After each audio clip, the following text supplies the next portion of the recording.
다음 118번째 개성입니다. 누가 만일 선한 일을 한다 했다면 항상 그 일을 되풀이하라. 그 일을 즐겁게 여기라. 선한 일을 쌓는 것은 즐거움이다. 부처님 당시에 가섭존자가 한번 탁발을 가게 됐었는데 아주 반일을 하고 있던 여인이 마가섭존자한테 공양을 올리고 그 공양을 받고 나서 그 여인은 돌아가다가 코브라한테 물려 죽고, 근데 가섭존자한테 이 공양을 올렸던 그것을 매우 기쁜 마음으로 간직하고 있었기 때문에 죽은 즉시 도리천에 태어나게 되었다.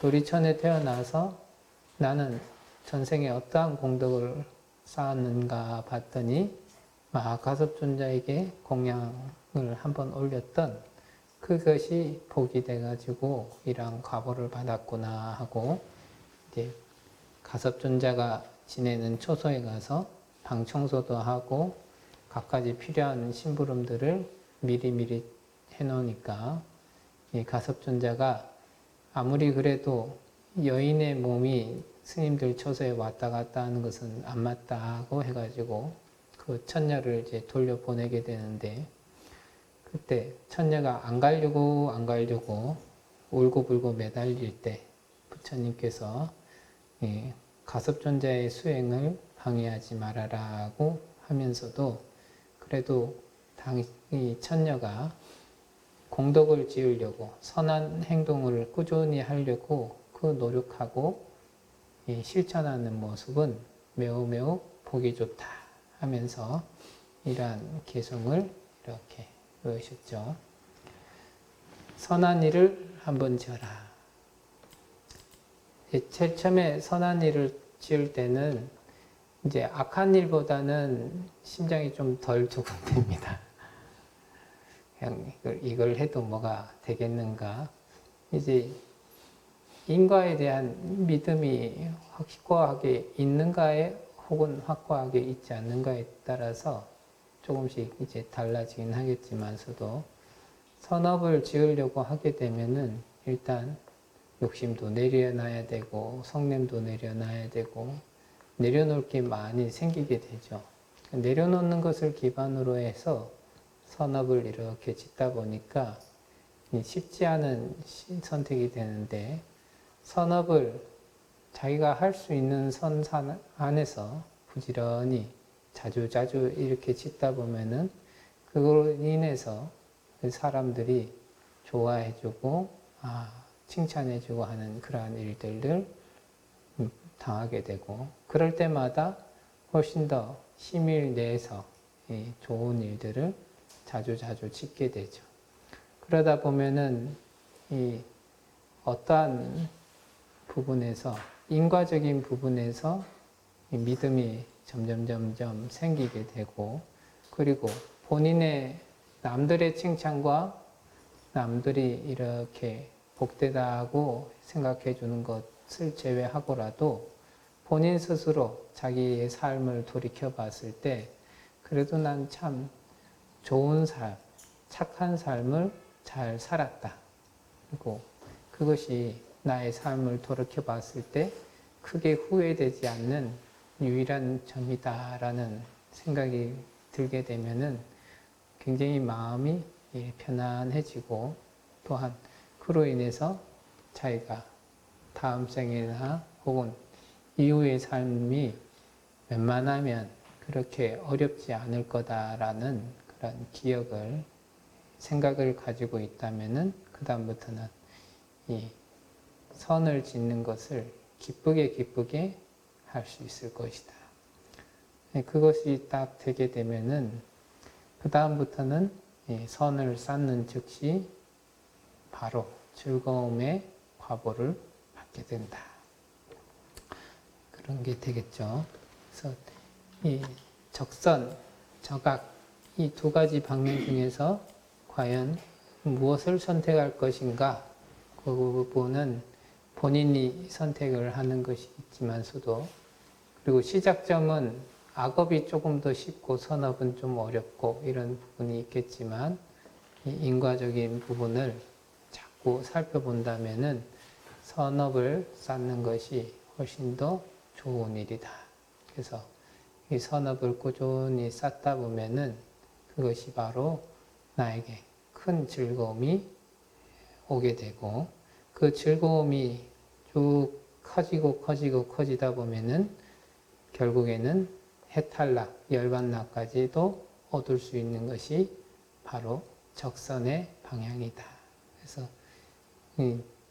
우리가 좋은 스승을 만나는 것도 복이 있어야 되고, 우리 경전에서 만나기 어렵다는 게 부처님 만나기 어렵고, 부처님 법 듣기 어렵고, 부처님 법에 대해서 깊은 이해를 내기도 어렵다. 그런 얘기들을 막 하는데, 그것도 이 부처님의 법에 따라서, 진리에 따라서 공부를 하고, 선을 쌓고, 그게 되어 있어야 이러한 일들이 벌어지지 일반 복으로는 그게 되지 않는다.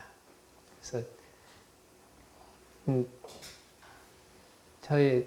저보다 조금 더 빨랐던 세대의 스님들은 보게 되면은 그 당시에 이제 우리가 근현대쯤에 보면은 뭐 성철 스님이든 일타 스님이든 많은 큰 스님들 혹은 소홍 스님이든 많은 어른 스님들이 계셔가지고 그런 스님들을 다 찾아뵈서 모시고 살면서 그분들에 대한 기억을 강력하게 가지고 계신 분들이 있거든요. 그런 분들은 항상 그러한 어른들을 이 베이스로 삼아서 자기의 생활을 항상 점검하고 이렇게 되는데 저는 이제 이렇게 절에 들어와서 제 마음속에 게으름도 좀 있고 암안심도 있죠. 뭐 어른들 찾아가 봐야 뭐가 있겠나 이런 마음도 있고 거기까지 가는데 돈도 많이 드는데 내가 거기 가서 뭐 하겠나 그런 것도 있고 공부도 얼마 안 했는데 가봤자 도움 되는 게 있겠나 만나는 주겠나 뭐 등등등의 제 스스로 이 브레이크를 잡을 수 있는 그런 생각들을 많이 갖고 있으니까 제대로 이렇게 찾아가서 만나 뵙고 얘기를 나누지도 못하고 그냥 이렇게 살다 보니까 생각보다 다른 스님들 중에 그래도 어른 스님들을 직접 찾아뵙고 얘기도 듣고 거기에서 기회가 되면 또 살아보기도 하고 그런 삶을 경험했던 스님들하고는 이 삶이 좀 다르더라는 거죠. 그래서 간접 경험이라도 그 어른들을 뵀던 분들이 옛날에 어른들은 이렇게 사셨다 하는 그런 얘기들을 그나마 좀 듣는 걸 좋아하다 보니까 이래저래 주워 들은 게 있어서 그것이 이제 즐거움으로 삼긴 하는데 직접 뵀으면 얼마나 좋았을까 하는 생각을 합니다. 근데 그 보기 안 되니까 그 볼 수가 없어요. 이제 그 직지사에 어떤 스님께서 예전에 그 유식 강의를 굉장히 많이 하시고 참 잘하셨다 이러는데 그분이 강의했었던 시기가 1980년대하고 90년대쯤이었던 것 같아요. 그래서 입적하시기는 한 2003년, 4년도쯤 그때 입적하셨는데 이제 학교 다니고 있다가 그 어떤 큰 스님 입적하셨다는데 가야 된답니다 해서 쭉 가니까 그제서야 그 스님이 그런 분이다. 참 잘 사셨던 분이고 배우면 참 큰 도움이 된다더라. 이런 얘기를 쭉 들어요. 그때쯤 돼서 강의를 들으려고 해도 들을 수 있는 기회는 영원히 사라진 상태니까 개인적으로는 이제 출가하고 얼마 안 있어서 계속 그러한 상황들, 이러한 어른 스님이 계셨다라는 것도 뒤늦게 알고 그러한 분들한테 배울 수 있었던 기회도 날아간 상태에서 이제 지냈던 경험들이 쭉 많다 보니까 그래도 선업을 쌓고 복을 짓고 이런 것들이 참 중요하다 이런 생각들을 해봅니다. 그래서 그러한 부분에서도 이 복을 받고 즐거움을 받으려고 하면은 선업 쌓는 것을 즐겨야 된다. 또 참 재미있게도 절에 들어와서 제가 새로운 건물에 들어간 적이 별로 없어요. 항상 이제 좀 오래된 건물에 이렇게 들어가서 이렇게 지냈었는데, 그러다 보니까 나만 그런가 해서 보면은 어떤 스님은 조금 불사한다고 고생은 하긴 하지만 새 집에 잘 들어가시는 분이 계세요. 다 잘 고쳐진 집에. 그러니까 나랑 저분이랑은 복량이 다르구나. 결국엔 헌 집에 조금 안 좋은 환경에서 지내는 거는 내가 복을 많이 안 지어가지고 그렇구나 이런 생각들을 이렇게 하거든요. 그래서 그게 바로 이 선업을 닦았을 때 좋은 환경을 만날 수 있는가, 혹은 좀 좋지 않은 환경을 만날 수 있는가. 우리가 이제 스님들이 이제 안거나 이렇게 해서 각 지방에서 스님들이 모이셔가지고 그 수행을 이렇게 하는데, 선업을 많이 닦으신 분들이 같이 살면은 먹을 것도 풍족하고 대중들이 다투지도 않고 화합해서 공부가 잘 되고, 복이 없는 스님들이 모이면은 공양도 적고 조금만 뭐 하면 투닥투닥하고 이런 일들이 이제 생기더라. 악업을 쌓느냐 선업을 쌓느냐 이런 부분들이 계속적으로 당해난다. 스님들끼리 이렇게 하는 얘기 중에 이제 그게 삼위가 됐든 어른이 됐든 간에 그 마음에 성나는 마음이 강하게 들면은 저 사람을 내 눈앞에 치어야겠다 이런 생각들을 이렇게 하거든요. 그래서 한번 큰 마음을 내 가지고 저 사람을 치워야겠다 해서 갖은 방편을 써서 치워봤던 사람은 딴 데 가서 자기가 이렇게 쫓겨나는 경험들을 많이 하게 돼요. 이 양설이라고 해서 이쪽 저쪽 얘기를 해서 서로 싸우게 하고 다툼이 자꾸 발생을 하게 되고, 이런 사람의 업을 많이 지으면은 그 사람이 이렇게 다른 처소에 가게 되면은 그 사람이 가만히 있어도 싸움의 중심이 그 사람이 돼가지고 너 때문에 싸움이 났다고 계속 구설수에도 오르고 서로에게 양쪽에서 계속 욕을 먹고 이러한 일들이, 그리고 그 사람만 가면은 그 자리가 깨지면서 다들 뿔뿔이 흩어지고 이러한 모양새들이 계속적으로 다가오더라. 어떤 분은 딱 가게 되면은 분명히 먹을 게 없었는데 그분만 가면은 주변에서 먹을 걸 갖고 오고 뭐 이상한 일들이 막 펼쳐지는 거예요. 그래서 복을 지었고 복을 짓지 않았고 악업을 짓고 악업을 짓지 않았고에 따라서 가는 데마다 정말 다른 환경들, 다른 모습들이 착 펼쳐지는구나 그런 생각들을 많이 하게 됩니다. 그래서 조금씩 이렇게 그 부분에 대해서 어떤 부분은 믿을 수 없다 뭐 이렇게 얘기할 수도 있지만, 이 전체적으로 자신의 인생이나 다른 사람의 인생을 업을 기반으로 해서 낱낱이 살펴보다 보면은 정말 이렇더라 하는 생각들을 가지게 됩니다. 그 다음에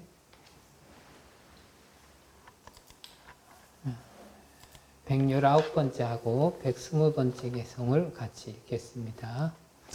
악한 열매가 맺히기 전에는 악한 자도 복을 만난다. 그러나 악의 열매가 익었을 때 악한 자는 재난을 당한다. 선의 열매가 맺히기 전에는 선한 이도 이따금 화를 만난다. 그러나 선의 열매가 익었을 때 선한 사람은 복을 받는다.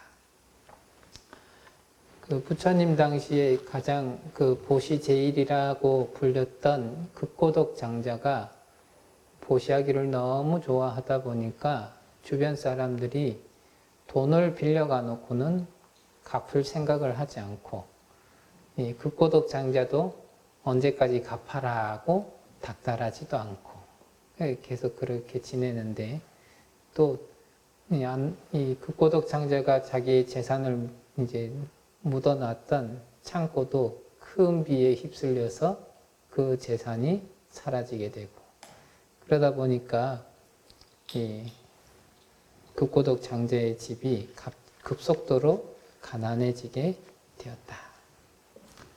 가난해지고 나서 이 극고독 장자가 보시하기를 멈추지 않았다. 아주 그 거친 주기라 하더라도 부처님과 스님들에게 공양 올리는 걸 그치지 않으니까 그 극고독 장자 집에 있었던 한 신이 이제 부처님들한테 공양 올리는 것을 멈추는 것이 어떻겠느냐라고 이 장자에게 얘기를 하게 되고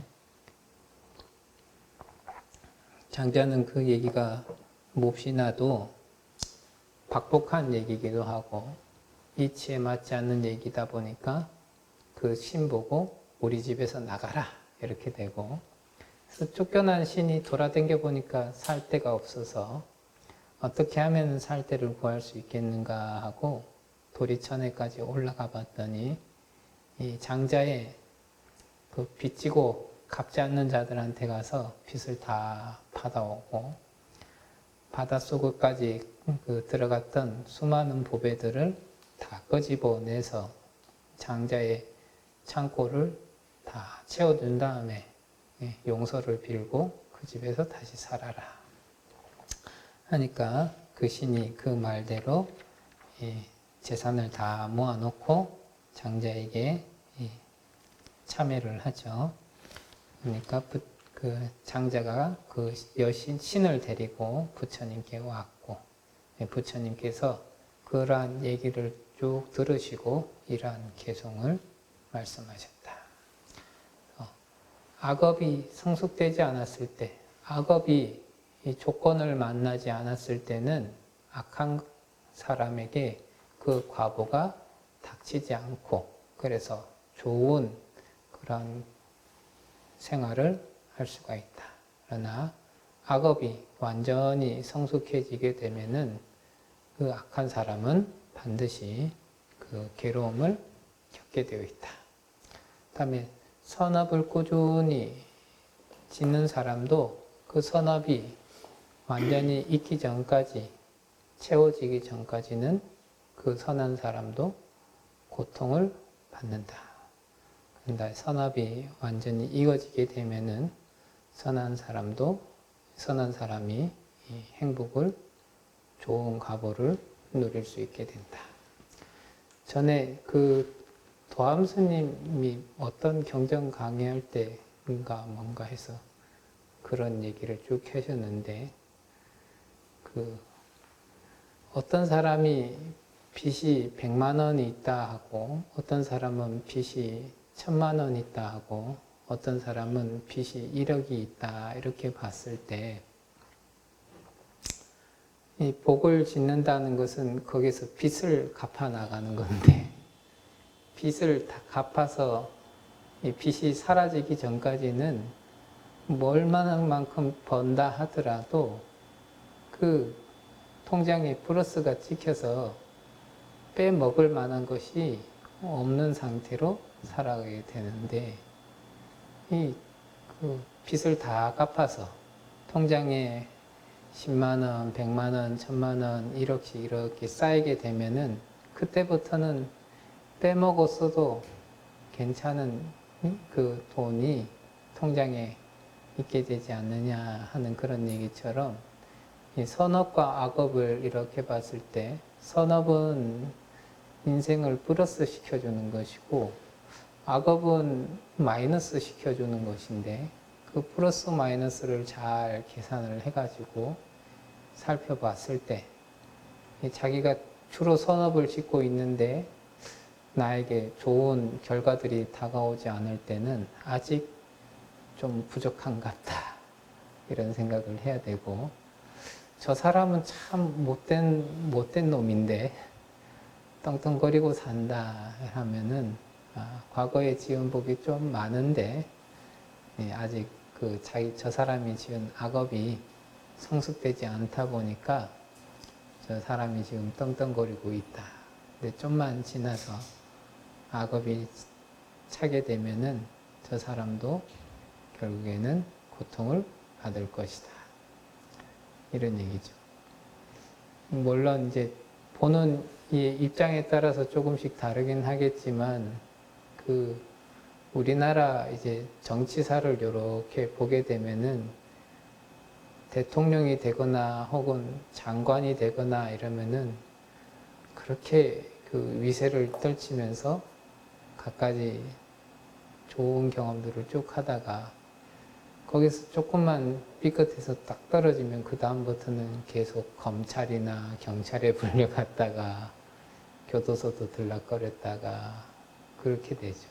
근데 보게 되면은 뒤를 이렇게 생각하고 하는 것 같지 않고 좋은 자리, 높은 자리에 올라가서 잘 나갈 때는 그것을 누리기에 바쁘고 떨어지게 되면은 떨어지는 게 괴로워서 바쁘고 그런 모습들을 꾸준히 보게 되더라.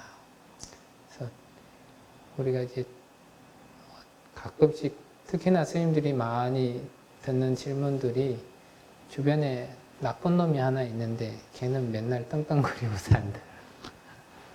착한 사람이 있는데 그 사람은 계속 어렵게 살더라. 그런 얘기들을 이제 하죠. 선업을 짓고 있긴 한데 그것이 아직 통장 잔고가 플러스로 전환되기 전이라서 부어도 밑 빠진 독에 물 붓기처럼 계속 빠져나가는 거죠. 그러다 보니까 좋은 과보를 못 받게 되는 것이고 악업을 이렇게 짓는 사람이 복이 많으면 악한 업을 지으면서 자기가 잘 나간다고 아무렇게나 살아도 되는 것처럼 행동을 하지만 조금 시간이 지나서 그 사람의 과보가 들이닥칠 때쯤 되면은 일순간 모든 것이 무너지는 그러한 과보들을 받게 되어 있다. 그래서 아직 우리가 이제 선악의 혹은 인과 응보가 찾아오는 데 대한 시각이, 견해가 아직 굳건하지 못하고 조금 지혜가 넓지 못하고 깊지 못하다 보니까 이러한 상황에서 악업이 미성숙하고 선업이 미성숙한 그러한 상태에서 우리는 인과에 대한 의심을 낼 수가 있는데 조금 더 시간을 쭉 둘러보고 깊이 그 사람의 업에 대해서 생각을 해보고 본인의 업에 대해서 생각을 이렇게 해보다 보면은 아직 이러한 부분들이 분명하게 남아있구나 하는 생각들을 충분히 가질 수가 있게 되죠. 그래서 이 선업을 짓는 것을 게을리하지 말아야 된다. 조금 쉬었다가 다음 개성을 하도록 하겠습니다.